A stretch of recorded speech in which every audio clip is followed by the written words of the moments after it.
everyone, welcome to Craft Beer Lady. Great to see you all. Today I've got, now this is my first Japanese beer, I think. It's the Nest beer. It's Hitachino, hope I've said that right, and it's their pale ale. So there it is. We're going to take a look at the pour in a minute. And there's the owl. Seen loads of these lately, so I'm really chuffed to get one. Today I've chosen a tulip style glass. It's quite good for pale ales and it's really good for the aroma. So in the colour here, you can see it's a darker amber than normal. Well, normal for a pale ale anyway. It's using the darker malts. Now the ABV for this beer today is 5.5. Lovely, fluffy, creamy white head.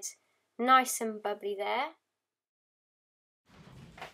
So let's go for the taste then. Here we are. So I'm picking up on the aroma. Kind of... It smells like ever so slightly hoppy, but there's more to it. I'm getting a perhaps a malty kind of scent to it as well. So let's give this a little shake, it liven up a bit. There we go. Let's give this a taste. Cheers, everyone.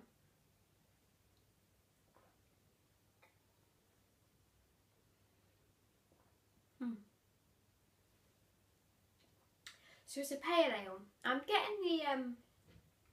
getting a slight hoppiness, not quite as much as I would thought, but there's more to this. There's much more kind of darker kind of notes to it.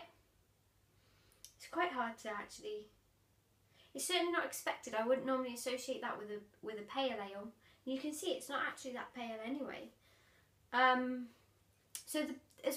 It's quite bitter, but it's not bitter. It's not a pale ale bitterness to it. It's more like a bitterness. Like a normal sessionable beer kind of bitterness. But then having said that, the back of my tongue towards the end is certainly much more like what I would normally associate with a pale ale. That kind of piney notes in there. See if I can get this dark note.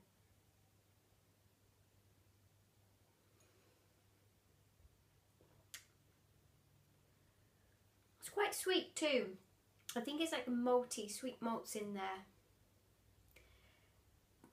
It's almost like caramel. It's almost like a roasted caramel, or good old fashioned hard toffee in there as well, maybe. Not what I'd normally have in a pale ale, but it's quite refreshing and it's quite easy to drink. It's 5.5%, but it's very sessionable. And it's it's kind of like sweet and sour almost, so or bittersweet. It's definitely bittersweet. It's certainly not the most bitter pale ale I've had, but it has got a bitterness to it, and it's very sweet, sweeter than a pale ale would be. I'm gonna burp now. Oh, pardon me. So anyway, I think I'm waffling a bit, so I'm gonna switch off for now. But thank you all for joining me, and hope to see you all again soon. Cheers.